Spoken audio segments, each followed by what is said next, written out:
Bill का जो विपक्ष लगातार विरोध कर रहा है और कह रहा है कि किसानों के हित में नहीं है, किसानों के लिए मोदी सरकार ने कुछ नहीं करा है, तो इस बिल से किसानों को कोई फ़ायदा नहीं है, नुकसान ही होने वाला है, तो क्या कहेंगे आप?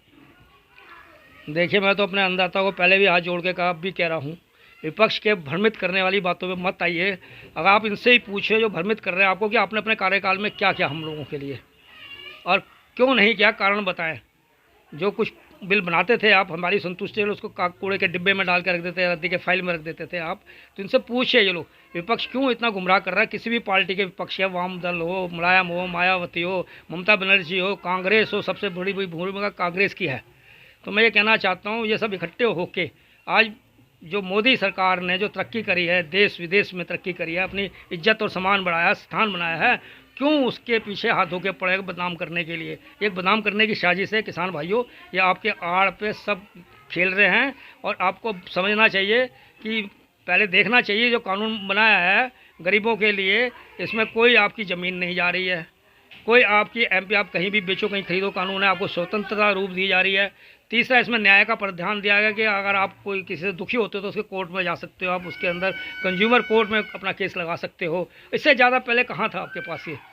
आज आपका हाथ मोदी सरकार ने भर दिया है, आप उसको विपक्ष वाले खाली कराना चाहते हैं, क्योंकि आप इनके देख लिए कितनी प्रॉपर्टी है, कितना धन है, कितने इनके दलाल हैं, कितने इनके आढ़ती हैं। ये उनको बचाने, उनको फ़ायदे के लिए सोच रही है, आपके फ़ायदे, किसान के फ़ायदे के लिए थोड़ी सोच रही है। तो मैं ये कहना चाहता हूँ आपके द्वारा कि ये जो लोग हैं, ये लोग ऐसे ही विपक्ष वाले शोर मचाते रहेंगे।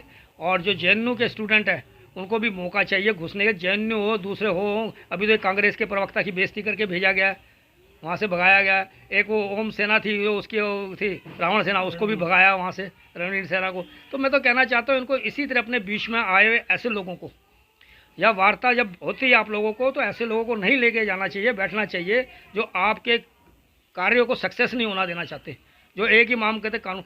आप समझदार लोग हैं, बहुत अच्छे बुद्धि लागे हैं, बहुत मेहनती लोग हैं किसान लोग। मैं ये कहना चाहता हूँ किसान लोगों को कि आपने देखा कोई बनाया कानून जो पूरे संसद में पास होता है, राज्यसभा में पास होता है, फिर राष्ट्रपति से पास होता है, फिर कोर्ट से पास होता है, कभी बदला गया? अगर आपकी इस तरह से मांग अड़ने का मतलब ये है कि आप 3 तलाक का भी कानून बदलना चाहते हैं, जो राम मंदिर का कानून चला उसको भी बदलना चाहते हैं आप लोग, तो आप तो कई कानून इसमें बदलाव लाना चाहते, कल सभी लोग सड़कों में आ जाएंगे। तो कभी ऐसा नहीं हुआ है। हाँ, संशोधन हो सकता है हर एक, जैसे कश्मीर का जो 70 हटाया गया उसका भी कानून आप भी लोग आ जाएंगे हटवाने के लिए, उसमें अब भी जोर चल रहा है उन लोगों का। तो बाबरी मस्जिद का भी कानून बदलवाने के लिए लोग आ जाएंगे। तो भाई ऐसा ये किसान लोगों को हाथ जोड़ के कहता हूँ कि ये बिल्कुल भी कानून जो होता है बन जाता है, इसमें संशोधन हो सकता है। आपकी जो और कमियाँ सरकार की दिखती हैं आप उसको करके ठीक कराया जा सकता है, पर कानून में के अंदर ही आएंगे वो लोग, उसी कानून में आपकी जो सुझाव हैं उसी में आएंगे, और उनको सरकार मानने के लिए तैयार है, आपसे वार्ता करने के लिए तैयार है। और आप इसीलिए आप विपक्ष के भगाए में ना आएँ।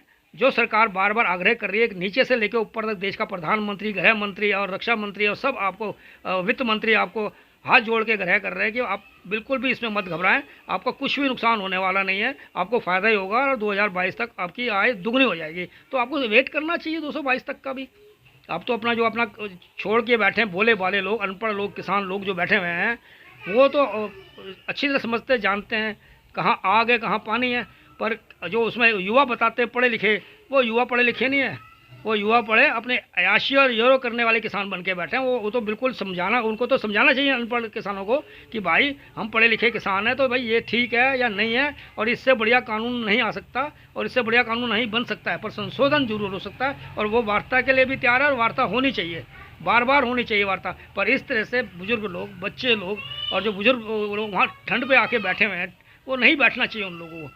उन्होंने तो 70 साल का राज्य देखा हुआ कि किस तरह दिल्ली के कांग्रेस ने उनका लहू पिया, खून चूसा है। तो मैं तो ये कहना चाहता हूँ कि आप लोगों अपने घर जाएं, हम भी आपसे प्रार्थना करते हैं, आप लोग घर जाएं, अपने घर पहुँचे, अपना कार्य देखें। और जो शैतान लोग हैं, जो बैठे हुए लोग हैं यहाँ पर, जो विघटनकारी लोग हैं, उनको रहने दीजिए यहाँ पर, सरकार उनसे अपने आप निपट लेगी। ये किसान आंदोलन का आज 18वां दिन है और वो लगातार अपनी मांगों पर अड़े हुए हैं। सरकार से बातचीत होने के बाद भी वो अपनी मांगों पर अड़े हुए हैं और अपनी मांगों को लेकर वो रोड पर हैं। तो आप इसे कैसे देखते हैं और क्या कहेंगे? पहले तो मैं आपका धन्यवाद करता हूँ। आप जो आजकल कोरोना इतने सख्त होते हुए भी आप घर से बाहर निकल के जनता तक लोगों की आवाज़ पहुँचा रहे हैं। तीसरा जो किसान वहाँ आंदोलन कर रहे हैं उनको अन्नदाता का दूसरा नाम दिया गया है। मैं उनको भी हाथ जोड़कर नमस्कार करता हूँ, इन अन्नदाताओं को, किसानों को, कि भाई जो भारत सरकार है आप उस पर विश्वास करिए, और जब आप विश्वास करेंगे तो तभी आगे आपको सच्चाई का मालूम चलेगा। तो मैं ये कहना चाहता हूँ जो आप ये आंदोलन कर रहे हैं इसमें आपका जो राजनीतिक किसानों को आप कहते हैं, ये कहीं से किसानों का राजनीतिक नहीं दिखाई दे रहा है। किसान तो कभी आज तक इतने साल तक 70 साल तक 70 के साल को भी ना, 10 साल के मनमोहन सिंह के काल को भी हम अगर गिने हैं तो उसमें भी इतने सड़क पे नहीं उतरे ये लोग जितने इस मोदी सरकार में उतरे हैं।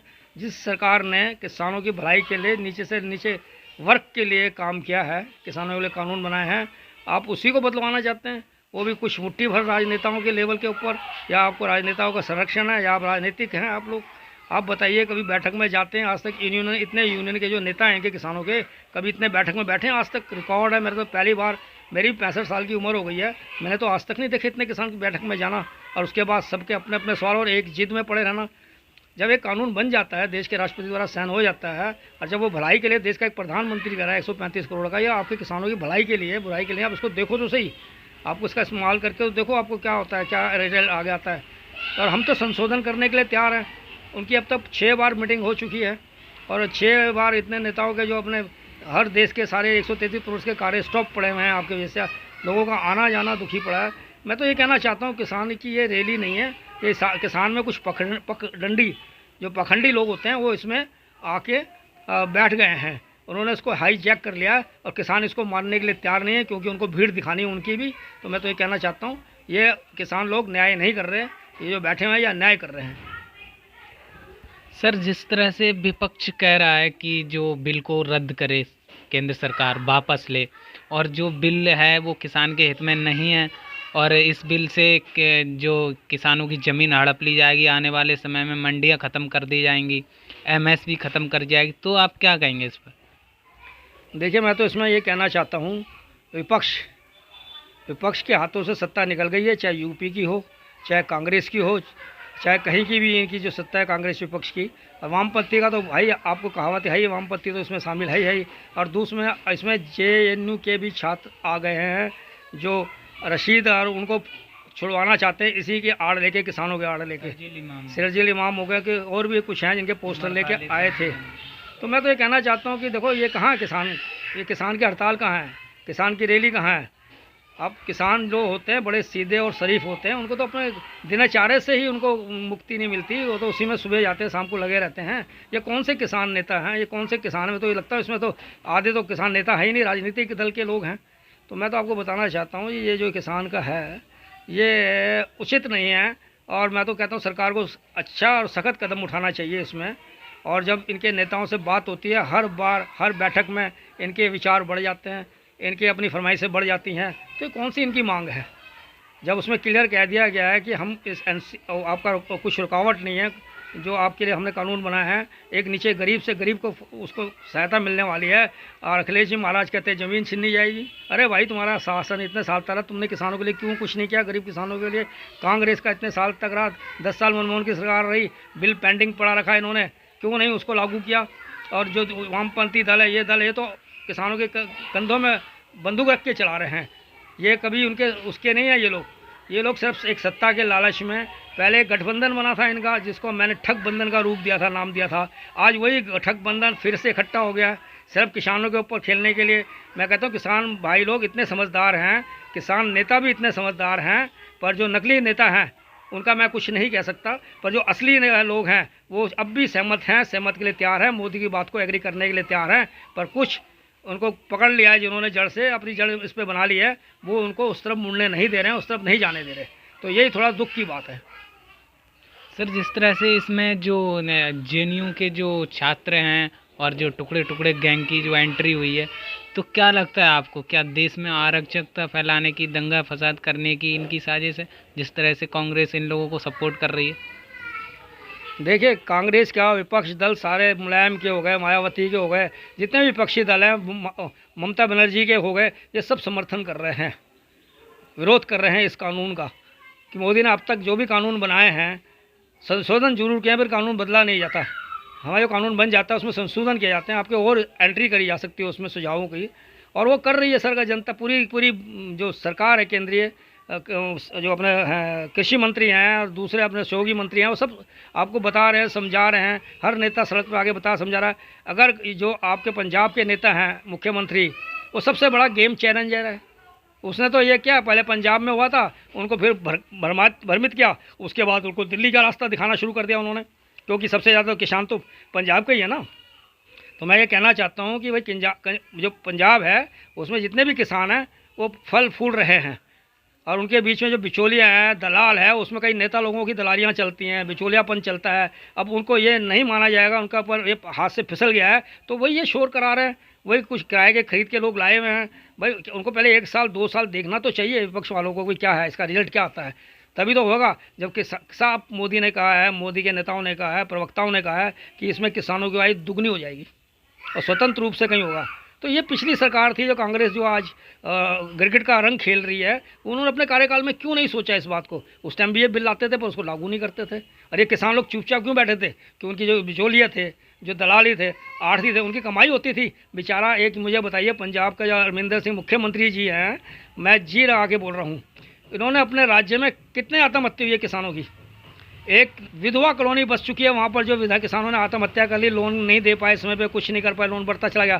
कितनी उन्होंने उनकी मदद और सहायता करी। और जो किसान के नेता यहाँ आए बैठे हैं दिल्ली के अंदर, ये क्या है, उन्होंने सोचा भी उन लोगों के बारे में जिनके कहते हैं उनके लिए कोई सहायता इन्होंने जोड़ी, उनके लिए सहायता के बारे में सोचा कि अब इनके परिवार इनसे बिछड़ गया है तो हम इनको कुछ आर्थिक सहायता रूप में प्रदान करें। नहीं, ये नकली लोग हैं, ये सब राजनीतिक दल के लोग हैं, विपक्ष के ये कार्य करने वाले लोग हैं। और जो आपने जवाहरलाल नेहरू का बोला, जवाहरलाल नेहरू आम आदमी के विधायक, और जवाहरलाल नेहरू और जो एक कॉलेज और है यहाँ पर JNU के जो छात्र हैं, आप देखिए इस भारत में खाते हैं, रहते हैं, फ्री खाते पीते हैं, गो पब्लिक का पैसे का इस्तेमाल होता है, देश के टुकड़े करते हैं। ये देश के टुकड़े करने के पाकिस्तान की आवाज़ बोलते हैं, क्योंकि फंडिंग आती है ना पाकिस्तान से। मैं बताना चाहता हूँ आपको, फंडिंग किस किस के पास आती है। एक कांग्रेस के पास फंडिंग आती है पाकिस्तान और चाइना से, JNU को फंडिंग आती है बाहर विदेशों से, PFI से। और जो अभी अरविंद केजरीवाल जो मुख्यमंत्री बने बैठे हैं, इनके तो ज़्यादातर नेता बदनाम हैं, दागी हैं, विधायक जो गण है। संजय सिंह का भी नाम, हाँ संजय है, अब एक यादव एक है, वो भी इसमें कूद पड़ा है, योगेश यादव। मैं ये कहना चाहता हूँ आपको, जो ये इन्होंने जो अभी कराया था यहाँ पर, जो साइन बाग में जो कुकृत्य काम कराया था, उसके आड़ में इन्होंने कितना गंदा गेम खेला है, कितनों को पैसे दे के बूढ़े बच्चों को वहाँ बिठाया उन्होंने। क्या यहाँ जो किसान रैली में क्या ऐसे लोग नहीं होंगे? भाई ऐसे लोग भी होंगे। जब काजू बादाम पिस्ता खाने को मिलेगा हैं, और पूड़ियाँ और उनको वो मिलेगी, तो भाई ये लोग तो आएंगे।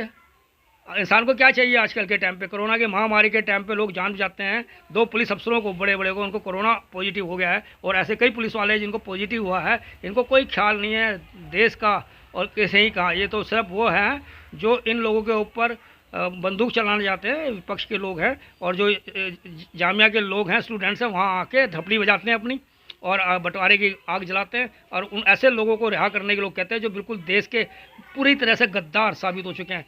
पर हमारे देश का कानून ऐसा, अफसोस यही होता है। महाराष्ट्र के उद्धव जी को ले लो, चाहे आप इधर के क्या कहते हैं अखिलेश जी को ले लो, वो भी किसान के हैं, किसान के पुत्री हैं। क्या उनको पता नहीं किसान के लिए उन्होंने क्या कुछ किया है? तो ये लोग तो चाहते हैं कि किसी तरह मोदी सरकार को हिलाया जाए।